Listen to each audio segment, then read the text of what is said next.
मेरे ख्याल से अमेरिका बहुत चालू देश है। But India is a they charge tremendous tariff. ये हिंदुस्तान के खिलाफ क्यों बोलते हैं? आप साउथ कोरिया के खिलाफ नहीं बोलते, आप जापान के खिलाफ नहीं बोलते, आप कनाडा के खिलाफ नहीं बोलते, आप मेक्सिको के खिलाफ नहीं बोलते? क्या हम सबसे बेचारे हम दुर्बल हैं? हमें क्यों बोलते हो? India charges us massive tariffs, massive. You can't even sell anything into India. India traditionally is the highest, just about the highest tariffed country. They charge more tariffs than any other country. India ही क्यों target पे है? उसके हर भाषण में India. चढ़ जा बेटा सूली पर, भला करेगा राम। क्यों भाई, भारत क्यों? भारत ही आखिर क्यों? एक वर्ड जो बहुत यूज हो रहा है आजकल, रेसिप्रोकल टैरिफ्स, इसका मतलब क्या है और इसका फायदा किसको पहुंचे? रेसिप्रोकल टैरिफ ये नया आइटम कहाँ से उन्होंने उठा के लाया है? बिल्कुल एकदम चित्रकूट पर्वत से। पिछली बार का ट्रम्प था, इस बार का ट्रम्प उससे डिफरेंट है। ट्रम्प साहब जो मतलब कहाँ से चीजें उठा के लाते हैं, पाताल लोक से। ट्रम्प कहते हैं कि वो he wants to make America great. America नहीं चाहता गीतू कि हम इंडो पैसिफिक से उसका ध्यान अभी हटे, क्योंकि बहुत इंपॉर्टेंट दुनिया की दो बड़ी इकोनॉमीज यहाँ पे टकराती हैं, जिसका नाम है हिंदुस्तान और चाइना। कई बार तो अनाप शनाप भी ये बोल देते हैं, इनको सब माफ है, ईश्वर ने इनको सब माफ कर रखा है। हमारे यहाँ 56 इंच होगा, वहाँ भी बहुत सारे 56 इंची बैठे हुए हैं। एक इंसान आके पूरी दुनिया में उथल पुथल मचाए हुए है, सभी देशों में डर है, कंफ्यूजन है। चाइना अभी चुपचाप देख रहा है कि कुछ नहीं कर रहा है। मतलब आप कॉमेडियन कह लीजिए, उनको डराने वाला कह लीजिए, स्टैंड अप कॉमेडी भी अगर वो करेंगे तो मुझे मेरे ख्याल से बहुत उनको देखने वाले ज़्यादा होंगे जो बाकी ये सब आजकल करते हैं।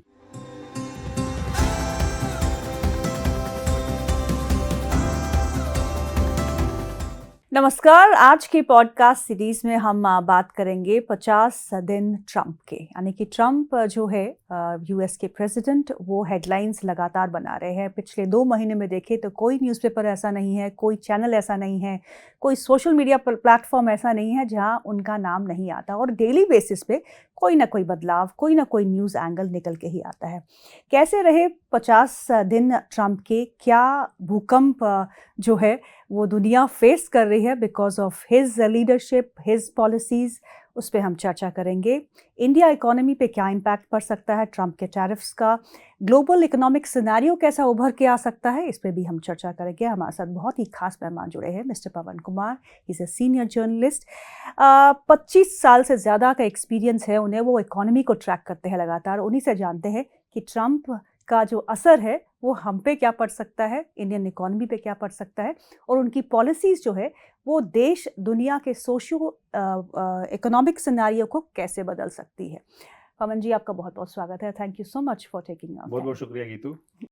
पवन, हम बहुत लंबे समय से काम कर चुके हैं एक दूसरे के साथ, और मैं जानती हूँ कि आपकी इकोनॉमी में बड़ी रुचि रही है और आप बहुत क्लोजली ट्रैक करते हैं ग्लोबल डेवलपमेंट्स को। पहले हम ट्रम्प की बात करते हैं। 50 दिन पूरे हो चुके हैं, और इन 50 दिनों में कोई दिन ऐसा नहीं गया जहां हमने कोई हेडलाइन ट्रम्प के नाम से जुड़ी हुई नहीं देखी है। इन 50 दिन को आप कैसे समराइज करेंगे? क्या इम्पैक्ट और क्या बदलाव इस पूरी ग्लोबल सिनेरियो में हमको देखने को मिला? गीतू, ट्रम्प के आने के 50 दिन में मैं अगर एडजेक्टिव्स का इस्तेमाल करूँगा तो डर है पूरी दुनिया की कम्युनिटीज़ में, सभी देशों में, साउथ एशिया के हैं, यूरोप के हैं, साउथ अमेरिका के हैं, नॉर्थ अमेरिका के हैं, चाइना है, जो दूसरी और इकोनॉमीज़ हैं साउथ ईस्ट एशिया के, खासकर से लेकर जापान और साउथ कोरिया तक। सभी देशों में डर है, कन्फ्यूजन है,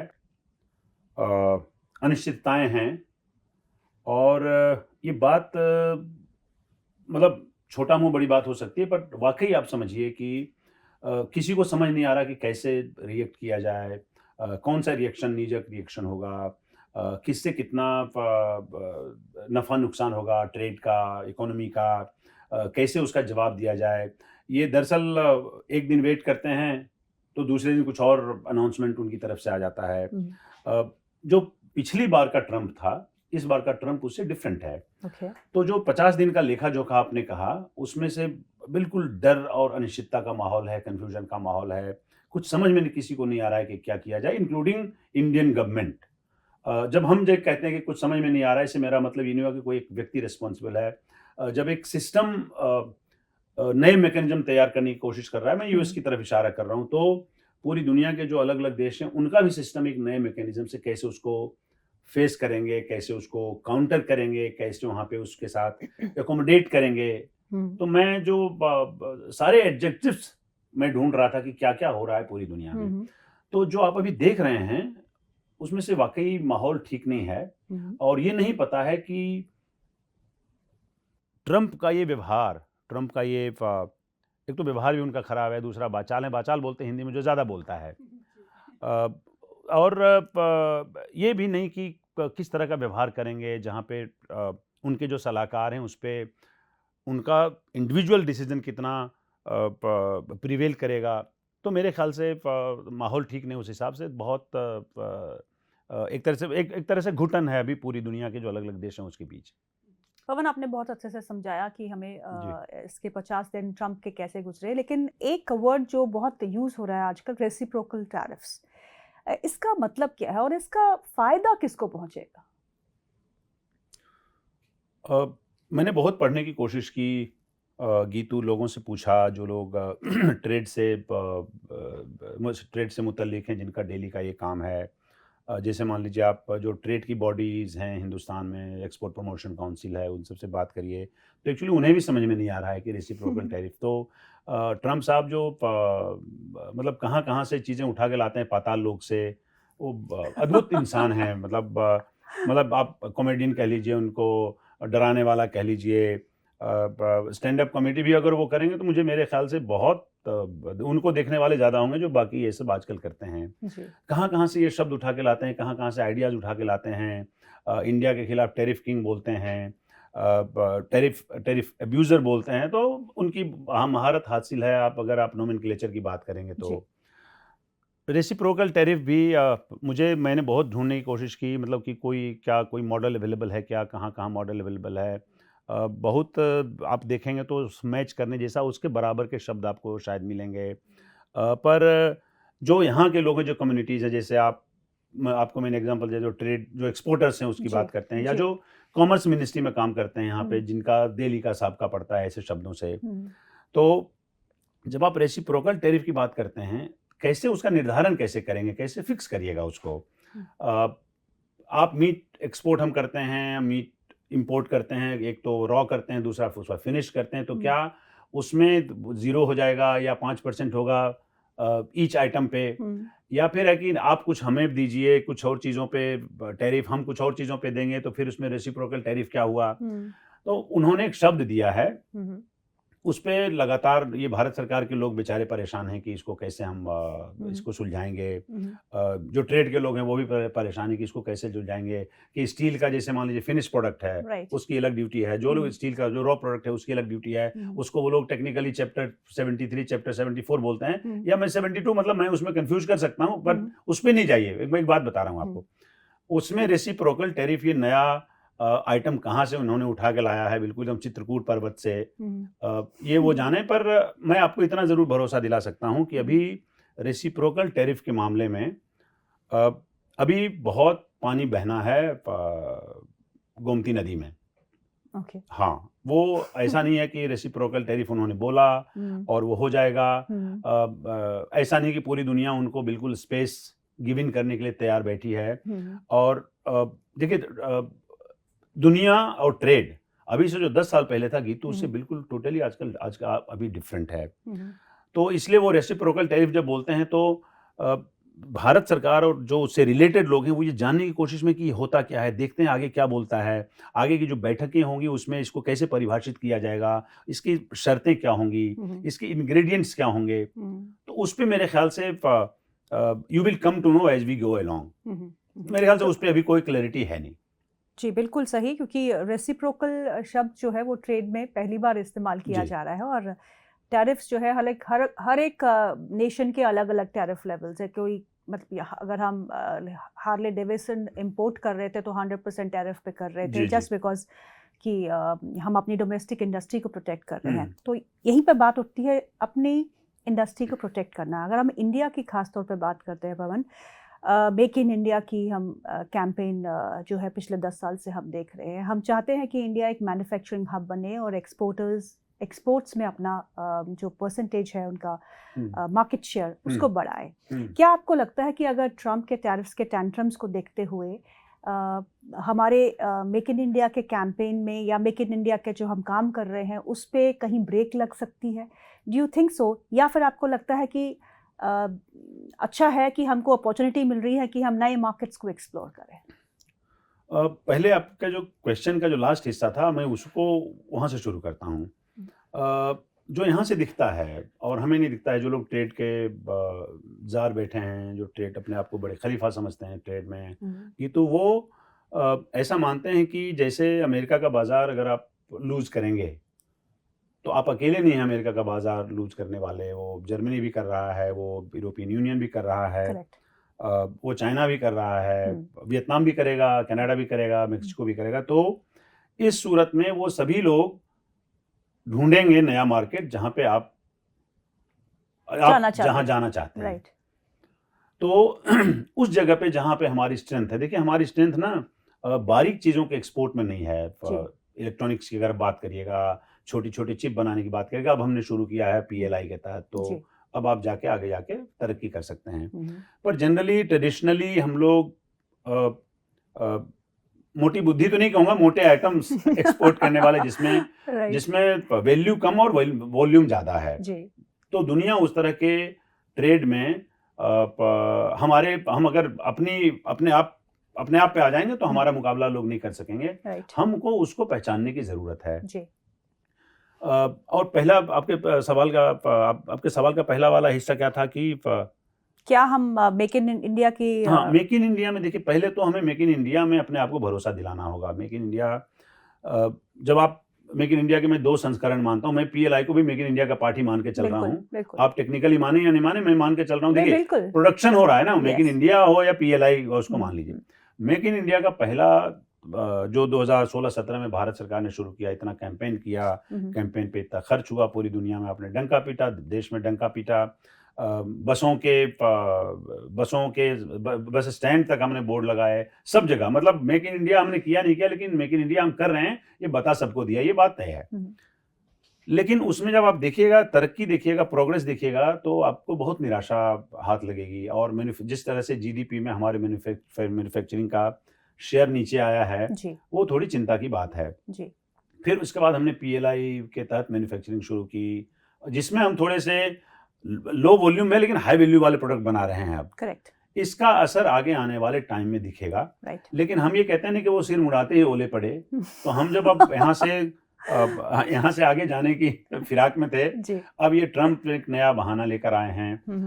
तो मैं सिर्फ ये कह रहा हूँ कि मेक इन इंडिया में जो अभी चैलेंजेस आने वाले हैं, वो अगले, देखिए जब तक दुनिया सेटल अभी नहीं करेगी, मतलब एक इंसान, ये तो मुझे कई बार आश्चर्य होता है कि कैसे इन्हीं माहौल में सेकेंड वर्ल्ड वॉर हुआ होगा ना। करेक्ट। एक इंसान आके पूरी दुनिया में उथल पुथल मचाए हुए है। लेकिन उनकी चिंता अपनी जायज हो सकती है कि साहब हमारा ट्रेड डेफिसिट हमारे पास, हम बराबर कर देंगे, हम जहाँ से कर रहे हैं सभी लोग, हमारा व्यापार घाटा हो रहा है, हमारा कनाडा है, मेक्सिको है, जहाँ भी है, कैसे भी है।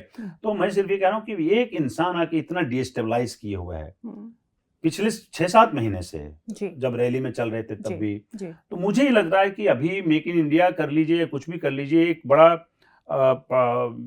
मतलब एक तरंगें चल रही है जहाँ पे अंदाजा लगाना बड़ा मुश्किल है कि भाई समंदर में आप जहाज तो तब गिनेंगे ना जब आपको समंदर में थोड़ा लहरें थम जाएंगी। तो मुझे लग रहा है कि अभी ये लहरें जब तक थमेंगी नहीं तब तक कहना बड़ा मुश्किल है कि मेक इन इंडिया में कैसे आप पैन आउट करिएगा, कैसे आप सिचुएशन अनफोल्ड होगा आपके लिए।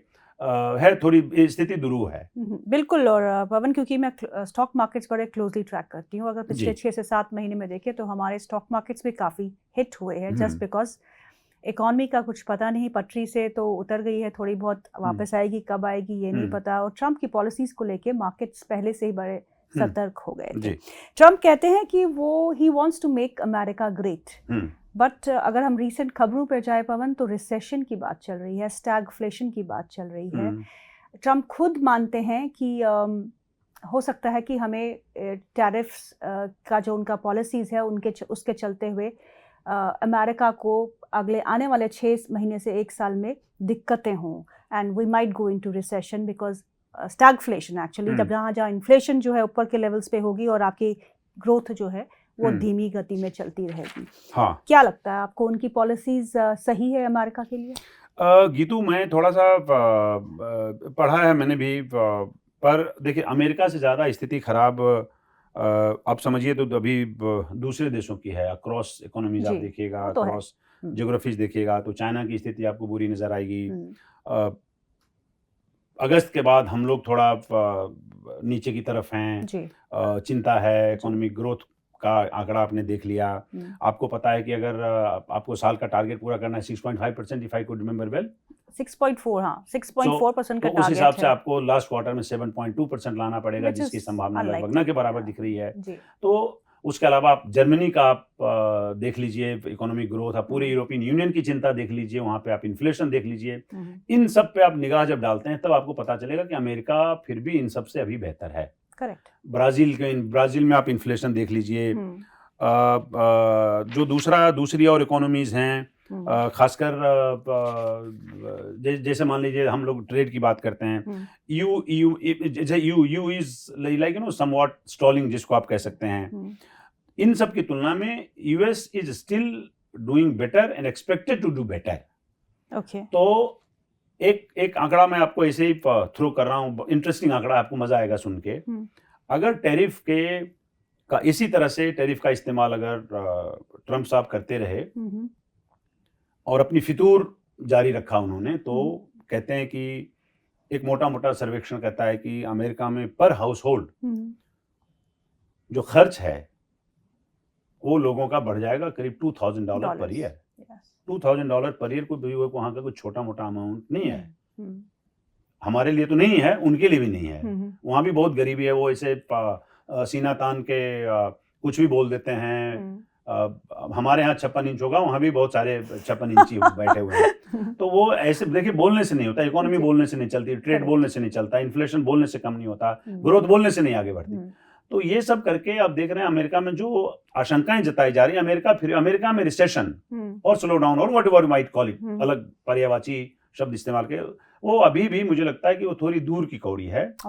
हमारे यहाँ अभी देखिए यूरोप खतरे में है। यूरोप बेचारा वो भी इंतजार कर रहा है कि कैसे अमेरिका की जो टैरिफ पॉलिसी है कैसे अनफोल्ड करेगा। चाइना देखिए चुपचाप देख रहा है। चाइना इन सब में चाइना अभी चुपचाप देख रहा है कि कुछ नहीं कर रहा। हम फिर भी हम बेकार में निशाने पे हैं, हमें कोई नहीं पूछ रहा। हम तो फिर भी छोटे मोटे देश हैं यार, हमारा ट्रेड छोटा मोटा है। हम अमेरिका का आप देखेंगे ट्रेड डिफिसिट देखिएगा हिंदुस्तान के साथ। पर ये आपने बिल्कुल सही पॉइंट उठाया पवन कि इंडिया ही क्यों टारगेट पे है, उसके हर भाषण में इंडिया का नाम आता है। मुझे मतलब थोड़ा बड़बोलापन होगा गीतू, लेकिन मैं इसको इस सवाल का जवाब मैं लगातार सितंबर से ढूंढ रहा हूँ। जब उन्होंने रैली में कहा कि इंडिया जो है बिगेस्ट टैरिफ अब्यूजर है, इंडिया टैरिफ किंग है, जिसमें उन्होंने ये भी साथ में कहा था, आपको याद होगा, कि मोदी जी आ रहे हैं हमसे मिलने के लिए, जबकि यहाँ की सरकार ने कोई कंफर्मेशन नहीं दिया, ना मोदी जी वहाँ मिलने गए। तो आप जापान का नाम वो नहीं लेते, वो वियतनाम का नाम लेते। आप देखिएगा इंडिया की 1 to 11 में टॉप ट्रेड डेफिसिट जिनका उनके साथ है, उसमें इंडिया बेचारे का तो, हमारा तो 11वां नंबर है। हमें कौन, हमारा कोई लेना देना नहीं है भाई। जो लोग ट्रेड डेफिसिट में दुनिया में आगे हैं, कनाडा आगे है, जर्मनी आगे है, चाइना आगे है, चाइना टॉप पे है, उसके बाद मेक्सिको है, वियतनाम है, वियतनाम थर्ड है। तो आप उनकी बजाय आप हिंदुस्तान को बार बार बोल रहे हो, ये बात मुझे समझ में नहीं आती। मुझे ऐसा लगता है, हालांकि मैं ये बोलूंगा तो ये आजकल जो लोग सरकार के खिलाफ बोलते हैं वो कहेंगे कि मैं सरकार का पक्ष ले रहा हूं। लेकिन देखिए, एक मैसेज है पूरी दुनिया में। मैं बहुत अभी अक्टूबर सितंबर में मैं दुनिया की बड़ी कंट्री घूमा। मतलब ऐसा नहीं कि वहां पे सब लोग जानते हैं कि अच्छा वो मोदी सरकार है या क्या है, ऐसी बातें नहीं है। लेकिन फिर भी इंडिया के बारे में जो हम फीलिंग करते थे 15 साल पहले, वो ऐसा नहीं है। जैसे हम इंडिया बोलते तो कोई नहीं बोलता है कि अच्छा वहां पे तो हाथी से लोग चल रहे होंगे साहब, ऐसा है कि वहां तो वो सांप पकड़ते होंगे, ऐसा है साहब, इंडिया तो ऐसे मछली पकड़ते हैं, ऐसा अभी भी अब नहीं मानते, पहले ऐसा मानते थे। इसमें काफी कमी आई, बदलाव आया है। हालांकि अभी भी मानते हैं, अभी भी वो कहेंगे अच्छा इंडिया हो हाथी पे चलते हैं क्या आप, लेकिन पहले 4 देशों में बोलते थे, एक देश में बोलते हैं हाथी पे चलते हैं क्या जी। सांप पकड़ते हैं, सांप दिखाते हैं, मदारी दिखाते हैं। तो ये हमारी इमेज थी। उसमें थोड़ी मेरे ख्याल से अमेरिका बहुत चालू देश है हम्म, और अमेरिका में एक सिस्टम काम करता है। वहाँ पे जो बिडेन आ जाएँ या ओबामा आ जाएँ या ट्रंप आ जाएँ तो थोड़ी-सी मतलब थोड़ी सनक जा जा किसी और लेवल पे जा सकती है। जो दूसरा है वो थोड़ा-सा सेंसिबली काम करता है। मतलब एक there should be a semblance I would right, say. Right. अब ये हिंदुस्तान के खिलाफ क्यों बोलते हैं? आप साउथ कोरिया के खिलाफ नहीं बोलते, आप जापान के खिलाफ नहीं बोलते, आप कनाडा के खिलाफ नहीं बोलते, आप मेक्सिको के खिलाफ नहीं बोलते। हमारे हमें क्या हम सबसे बेचारे हम दुर्बल हैं? हमें क्यों बोलते हो? ये बात समझने की है, ये बात मेरे ख्याल से सरकारी जो तंत्र है इस देश में उसको समझने की हमें क्यों टारगेट बनाते हो? हम्म, तो मेरे ख्याल से कुछ कोई इम्प्लाइड मीनिंग है इसका। मतलब हम्म, मैं स्ट्रेटजिक आदमी नहीं हूँ, हम्म, गीतू, हम्म, पर जितना मेरे को समझ में आता है कि इसकी एक्चुअली इसमें भारत सरकार को काम करने चाहिए हम्म। कि हम कहीं नहीं है फिर भी हमें हमारा बार-बार नाम लेते हो आप। मुझे लगता है कि इंडिया एक थ्रेट बनने वाली है ग्लोबल इकोनॉमीज के लिए। दोनों तरह से गीतू देखिए क्या है अभी हालांकि आपके कुछ और सवाल जो और रेलिवेंट होंगे तो मैं उस तरफ जाके अगर इसका जवाब देता तो ज़्यादा अच्छा रहता। हम्म, पर मैं आपको एक झांकी देता हूँ। देखिए इंडो पैसिफिक में जैसे मैं फिर से एक बार कहूँगा कि मैं स्ट्रेटजी का आदमी नहीं हूँ। हम्म, अभी आप देखिएगा साउथ चाइना सी हम्म, मतलब कहते हैं पूरी दुनिया का one of the most militarised hmm, regions के रूप में जाना जाता है। ओके। जहाँ पे अमेरिका के हित टकराते हैं, जहाँ पे पूरा साउथ ईस्ट एशिया का हित टकराता है, जहाँ पे हिंदुस्तान हम लोग का क्रेडिबल बड़ी मतलब कंसिडरेबल प्रेजेंस है वहाँ पे। हम्म, वहाँ पे साउथ चाइना में चाइना का प्रेजेंस है। वियतनाम कई मामलों में हमारे साथ रहता है तो हमारा वहाँ पे एक संबंध बना हुआ रहता है।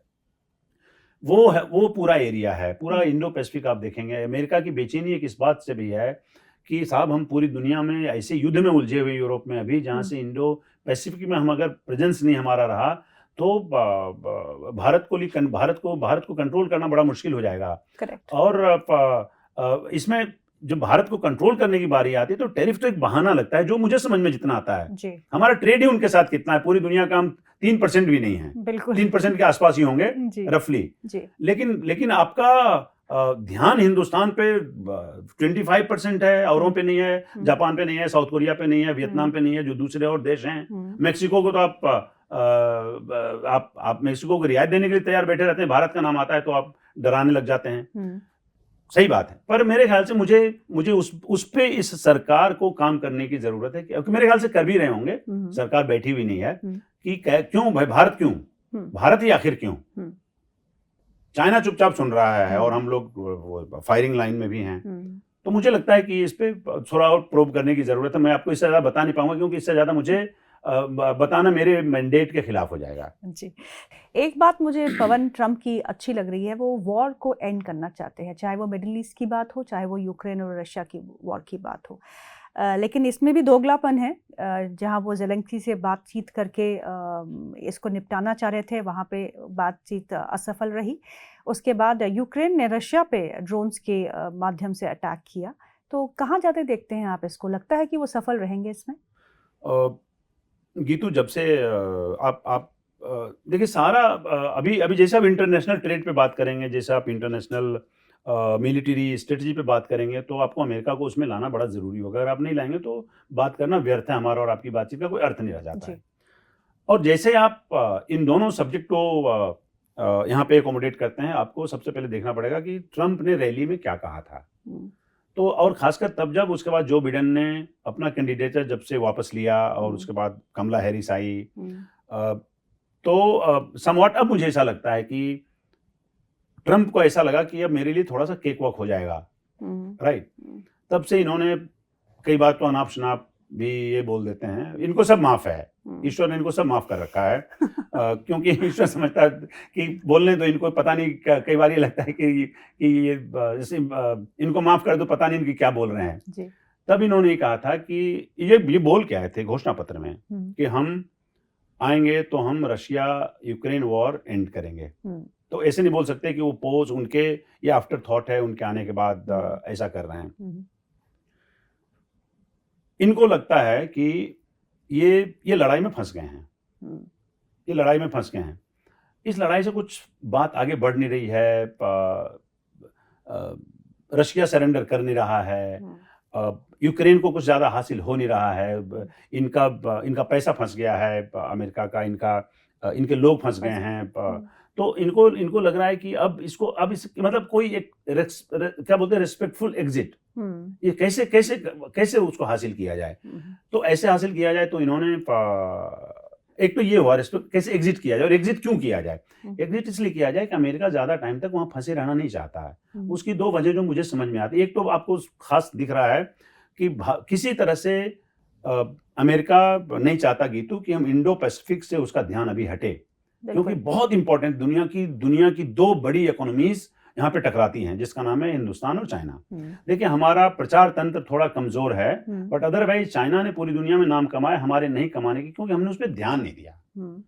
आप देखते देखते आप देखिए जब से हमने पत्रकारिता शुरू की तब से चाइना कहाँ पहुंच गया और हम हिंदुस्तान कहाँ के कहाँ रह गए। बिल्कुल सही। आप इस पे बाद में आएंगे, पहले बस एक छोटा सा एनेक्डोट मैं आपको देता हूँ। चाइना ने इकोनॉमिक लिबरलाइजेशन शुरू किया 79 में और हमने शुरू किया 91 में। वो 12 साल का फासला है, लेकिन जब आप देखिएगा उसके आउटकम पे तो उसमें कम से कम 40-50 साल का फासला आपको दिखेगा। जब तक हम सोचते रहे चाइना पूरा साउथ अमेरिका में घुसा हुआ है जी। तो खैर चलिए इसको मैं यहाँ पे विराम देता हूँ। हमारे नेबर्स में, नेबरिंग कंट्रीज में भी घुसा हुआ है। हाँ, यहाँ तो फिर भी हमने काफी हद तक नेगेट करने की कोशिश की। फॉर एग्जाम्पल हेम्बनटोटा एयरपोर्ट, मतलब पूरी दुनिया के लाख नहीं चाहने के बावजूद हमने उसको लिया और हमने अपने यहाँ के लोगों को, अभी हेम्बनटोटा जो एयरपोर्ट है उसको, क्योंकि हमें उसके पोर्ट को काउंटर करना था, तो हेम्बनटोटा पोर्ट पे भी देखिए हिंदुस्तानी कंपनियों का कब्जा है जी। अब हम लोग कहाँ से डाइवर्ट हुए थे कि अमेरिका के दो इंटरेस्ट, इंडो पैसिफिक में जहाँ पे हिंदुस्तान और चाइना जैसी बड़ी इकोनॉमीज टकरा रही हैं, एक दूसरे के हितों को देख रही हैं।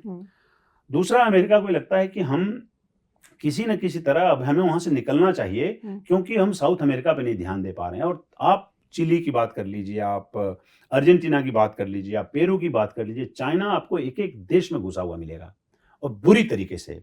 पेरू में चाइना, आपको जान के आश्चर्य होगा, पेरू में चाइना ने एक पोर्ट बनाया है, चांगे पोर्ट। उसको कहते हैं चांगे से, फ्रॉम चंगाई टू शंघाई। ओके। ये दुनिया में वहां से माल लाने का, ट्रेड करने का, वहां से मिनरल्स लाने का, वहां से जो दूसरी और आवश्यक चीजें हैं उसमें लाने का, एक तो चाइना का डायरेक्ट उनका अपना पोर्ट है, अपनी कंपनी का, वहां से लाना आसान हुआ है, रास्ता आसान हुआ है, कॉस्ट ऑफ ट्रांसपोर्टेशन कम हुआ है। तो ये चाइना, इसीलिए मैं कहता हूं कि चाइना को जो आंख दिखा रहा है अमेरिका, वो 8 साल पहले वो दूसरा ट्रंप था और चाइना भी दूसरा था। आज की तारीख में चाइना भी दूसरा है, ट्रंप भी दूसरा है, लेकिन चाइना का कोई नुकसान अभी फिलहाल अभी नहीं होगा। चाइना पूरी तरह से तैयार, देखिए चाइना कुछ बोलता नहीं है, वो आराम से काम कर रहा है। और मुझे इसमें आशा की किरण एक और दिखती है कि जैसे अभी परसों चाइना के विदेश मंत्री ने बोला कि वो समय आ गया जब हिंदुस्तान और चाइना को मिलकर काम करने की जरूरत है। तो मेरे ख्याल से आपको इसका आंसर मिल गया होगा कि वहां से यूक्रेन से सरकार वो वॉर एंड क्यों करना चाहती है। प्लस एक और फायदा क्या है वॉर एंड करने में, अभी धमकाया इन्होंने कि हमने आपको $400 बिलियन का हेल्प दिया है। तो 400 बिलियन कहते हैं, तो यहाँ पे मतलब लड़ाई में कुदाए भी आप ही थे, आप ही की वजह से आपने कहा कि चढ़ जा बेटा सूली पर, भला करेगा राम। आप $400 बिलियन, अब क्या चाहते हैं आप चाहते हैं कि साहब ऐसा है कि अब आप मुझे दे दीजिए अपना मिनरल्स।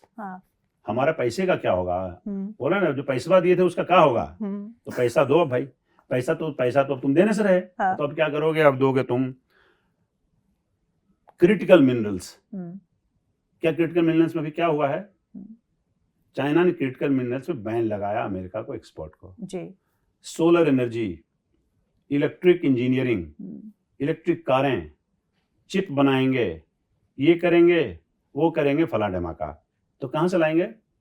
तो इनको एक नया बाजार दिखता है कि अच्छा एक काम करते हैं कि युद्ध भी खत्म हो जाएगा और हम इनका फ्लैश भी ले सकेंगे। उसमें क्या है, लेंथेनम है, सीरियम है, नियोडीमियम है। यूक्रेन में आप इन सब मिनरल्स का 5 to 7% क्रिटिकल मिनरल्स का सप्लाई यूक्रेन से है जो अनएक्सप्लोर्ड है। यूरेनियम भी है, यूरेनियम होगा, टाइटेनियम है, जर्मेनियम है, ग्रेफाइट है, लिथियम है, जो आपको बैटरी में लिथियम के लिए मारा मारी करे। लिथियम के लोग अफ्रीका जा रहे हैं बेचारे, पूरा चाइना अफ्रीका से लिथियम निकाल रहा है। ये सब मिल जाएगा वहां पे। और ये वो एरिया है जहां पे चाइना ने कब्जा कर रखा है। ये जो जिन मिनरल्स की हम बात कर रहे जी हैं, ये वहाँ के उन साउथ एरियाज अफ्रीकन में जहाँ मार्केट्स में, पे राइट। जैसे मान लीजिए लुहांस्क है, खरकीब है, डोनेट्स्क है, ये वो एरिया है जहाँ पे रशियन फौजों ने भी कब्जा किया हुआ है। तो अब आपको समझ में नहीं आया कि अमेरिका को क्यों युद्ध खत्म करना है, या और भी बताने की जरूरत है तो बताइए। नहीं नहीं बिल्कुल नहीं अब तो बिल्कुल समझ आ गया कि अमेरिका को युद्ध क्यों खत्म करना है। हाँ। अच्छा ये बताइए, क्योंकि आप क्लोजली मिनिस्ट्रीज को ट्रैक करते हैं, अपनी सरकार की बात करते हैं, यहाँ के गलियारों में आपको क्या सुनने को मिल रहा है? कितनी तैयार हैं हम और कितनी तैयारियां चल रही हैं? पता है गीतू, मुझे ना एक बड़ी कई बार बहुत हैरत होती है कि सरकार नई आ गई, 10 साल हो गए, 11 साल हो गए, पर ना कुछ काम करने का तरीका पुरानी सरकारों से मेल जोल खाता है। बड़ा उस मामले में हम बहुत वाकई हम लोग एलिफेंट हैं। धीरे धीरे फैसले लेना, डर डर के फैसले लेना, बड़ा मतलब अमेरिका के साथ निगोशिएशन में जिस तरह का रवैया हम लोग अपनाते हैं, वो थोड़ा सा मेरे लिए बड़ा निराशाजनक है। मुझे लगता था कि सरकार हमारी ज़्यादा असर्टिव हो तो हमें अच्छा लगता। देखिए, मोदी जी अमेरिका गए और उस दौरान जब आपको याद होगा, जब ट्रंप ने कहा था कि अच्छा मोदी जी आने वाले हैं और वो हमसे मुलाकात करेंगे इलेक्शन के दौरान, इसने बोला कि ट्रैफिक अब्यूजर है, फलाना ढमाका, और फिर मोदी जी आएंगे, उनसे हमारी मुलाकात है। उसका भारत सरकार ने कोई खंडन किया, उसका भारत सरकार ने कोई समर्थन किया, और फाइनली वो मुलाकात नहीं हुई। इस बात का मेरे ख्याल से वहाँ के रैंक एंड फाइल में ये बात को अच्छे से नहीं लिया गया। पर ठीक है, ये इस देश के प्रधानमंत्री का फैसला है कि उसको किससे मिलना है और किससे नहीं मिलना है। आप जोर जबरदस्ती नहीं कर सकते। इन सब कहने के बावजूद मैं ये मानता हूं कि हमारी सरकार को और ज्यादा असर्टिव होने की जरूरत है। अभी भी क्या होता है कि जब आप पुराने सिस्टम के आधार पर चलते हैं तो कोई लगता है अमेरिका आंख दिखा देगा। वाकई सिचुएशन ऐसी है। यहाँ के ट्रेड मिनिस्टर दौड़े दौड़े गए और कहते हैं कि वहाँ पे जाके उन्होंने सुना, उन्होंने अपनी सारी शर्तें बता दी। उन्होंने कहा कि साहब ऐसा है कि मुझे ड्यूटी कट यहाँ चाहिए, 0% मुझे यहाँ चाहिए, 50% यहाँ चाहिए। सारे आइटम्स उन्होंने परिभाषित कर दिए, सबको डिफाइन कर दिया, डिटरमाइन कर दिया। हम सुन के आ गए। यही कहते हैं, हो सकता है इससे तो बेहतर स्थिति हो, पर ऐसा होगा नहीं, समझ के चलता हूँ। उसके बाद हम मान के चल गए, हमने ही बदले में कहा कि ऐसा है साहब कि हम जाके बात करते हैं, हम देखते हैं, मुझे अपने इंडस्ट्री वालों के साथ बात करनी है, जो कि काफी हद तक फेयर भी है। लेकिन आप जैसे जेलेंस्की करके आया, देखिए छोटा सा देश, कहाँ जेलेंस्की का हम लोग कोई तुलना है? मतलब हम लोग यहाँ से एक स्टेट का इंसान दौड़ा दें तो जाके यूक्रेन और पूरा यूरोप में जाके ध्वस्त करके आ जाएगा। उसने वो सस्टेन किया, वो डरा नहीं। मतलब इस तरह के अप्रोच की जरूरत है कम से कम। तो हमें लगता है कि अभी जो माहौल है हिंदुस्तान में, अगर अपने ट्रेड को आपको बचा के रखना है तो नेगोशिएशन पे ध्यान दीजिए। नेगोशिएशन पे ध्यान देना चाहिए कि कहाँ गिव एंड टेक करना है, कहाँ टेक करना है, कहाँ गिव करना है। और उस हिसाब से जहां आपको लगता है कि थोड़े से समझौते से, देखिए ट्रम्प साहब रहने तो नहीं आए हैं ना, वो अमृत पी के नहीं आए हैं जी। वो अगले 4 साल में चले भी जाएंगे। तो उस सूरत में एक समझदार और एक मैच्योर्ड इकोनॉमी, एक मैच्योर्ड इंटरनेशनल ट्रेड का जानकार, एक पूरा एक मैच्योर्ड सिस्टम जो रिस्पॉन्ड करता है इंटरनेशनल ट्रेड को, इसी तरह से व्यवहार करेगा कि ठीक है चलो अभी यहाँ मान लेते हैं, देखते हैं हमारा टाइम अच्छा आएगा तो फिर से हम रीनिगोशिएट करेंगे। तो मेरे ख्याल से अभी बड़ी फूंक के कदम रखने की जरूरत है। ज्यादा ये बात भी सही है कि ज्यादा ऊंची आवाज में बात करना, और अब देख लेंगे आप चुनाव के मैदान में, उनको बरेली में चुनाव सभा को संबोधित करना नहीं, हमें संबोधित करना है इंटरनेशनल ट्रेड कम्युनिटी को। पर हिंदुस्तान के साथ अभी और भी सारे ऐसे देश हैं। ये दिक्कत देखिए क्या है, आप अमेरिका के साथ ट्रेड में आप सरेंडर कर जाते हैं, आप स्पेस ईल्ड कर देते हैं। आपने फर्ज करिए 100% ड्यूटी कर दी, 25% और 10% फॉर दैट मैटर। अभी आप एफटीए कर रहे हैं किसके साथ? यूके के साथ। अभी एफटीए टॉक आपका चल रहा है ईयू के साथ। अभी आपका एफटीए में कुछ चीजें बाकी हैं और आप रीनिगोशिएट कर रहे हैं, रीडिफाइन कर रहे हैं FTA south east Asia ASEAN के साथ। आप अगर अमेरिका के सामने घुटने टेकेंगे तो उसका नुकसान ये होगा कि आपको इन सब एफटीएज में भी कल को अगर कोई वहाँ के देश कहते हैं तो आप क्या मुंह दिखाएंगे? किस मुंह से कहेंगे साहब उनको तो दिया हम आपको नहीं देंगे? ऐसा बोल सकते हैं आप? तो ये बड़ा भारी चैलेंजेस है अभी हिंदुस्तानी जो ऑफिशियल से डील कर रहे हैं। उसके बाद तो मुझे लगता है कि अभी देखिए, अभी ये समझ लीजिए, अभी 3 महीने कुछ होना जाना है नहीं। राइट ना एफटीए नहीं किसी एफटीएज में होगा ना अमेरिका होगा, क्योंकि सभी लोग इंतजार कर रहे हैं कि थोड़ा सा और धुंध हटे क्लैरिटी तो देखें कि कैसे how to go about it. ये तो रहा एक पहलू कि आप इंटरनेशनल ट्रेड को कैसे पॉलिसीज को कैसे आप समझेंगे और कैसे उस पर काम करेंगे, लेकिन जी। अगर हम डोमेस्टिक इंडस्ट्री को बचाना चाहते हैं तो वो भी तो एक काम है सरकार का, डोमेस्टिक इंडस्ट्री को बचाना है because of the huge tariffs. अगर देखिए अब एलोन मस्क की बात करिए, वो कह रहे हैं कि हम ईवी लॉन्च करेंगे जी, टेस्ला लॉन्च होगी इंडिया में 3 से 4 महीने में हो भी जाएगी। Reliance is opposing you know they don't want Satellite Starlink वाला, to come हाँ, Starlink to come into India. So domestic industry को प्रोटेक्ट करने के लिए भी कदम उठाने पड़ेंगे सरकार को। देखिए वो जो बात अभी हम लोग कर रहे थे लार्जर पिक्चर में गीतू, वो उसका एक छोटा सा हिस्सा है। देखिए तभी एक कोऑर्डिनेशन आप देखिएगा अभी कि जैसे फर्ज करिए कि आप फोन करिए अभी किसी इंडस्ट्रियलिस्ट को या इंडस्ट्री एसोसिएशन वालों को कि साहब ऐसा है कि वो भारत सरकार के नुमाइंदे गए थे अमेरिका, आप उसके बारे में बोलिए, तो वो मना कर देंगे आपको। बाकायदा स्पेसिफिक इंस्ट्रक्शन है कि अभी इस वक्त पे किसी को कुछ नहीं बोलना है। अभी मुझे लगता है कि ट्रेड सेक्रेटरी यहाँ के जो हैं उन्होंने बोला अभी से 3 महीना पहले कि नहीं हमें कोई फर्क नहीं पड़ेगा, अमेरिका का ध्यान हमारे ऊपर नहीं है, वो उन्हें मुंह गिर गया उन्हीं के ऊपर, वो उल्टा पड़ गया। तो ऐसे में सरकार कुछ नहीं चाहती कि कोई गलत बयानी हो जाए, उल्टा बयान देने, बहुत क्लैरिटी का इंतजार है। और ये अमेरिका है तो इसलिए थोड़ा सचेत ये ज्यादा है।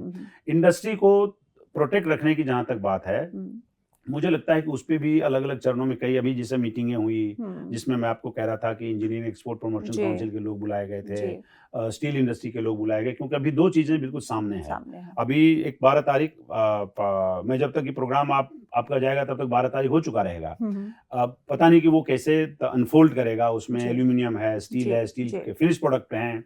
फिर उसके बाद एक और अभी आना है जब रेसिप्रोकल टैरिफ, जिसको सेकंड अपने जिसका नाम सुन के बड़ा कुछ अजीब सा लगता है रेसिप्रोकल टैरिफ, क्योंकि बात इतनी बढ़ा दी गई है। तो वो सब सरकार मेरे ख्याल से उसको कंसीडर कर रही होगी। मैं ये नहीं मानता हूँ कि सरकार जो है वो यहाँ की इंडस्ट्री को ऐसे छोड़ देगी कि नहीं साहब वो बर्बाद हो जाए, ऐसा नहीं। देखिए मैं ये मानता हूँ कि हर सरकार एक राष्ट्रवादी सरकार है जी। तो इसी तरह से ऐसे इनको अनअटेंडेड नहीं छोड़ा जाएगा।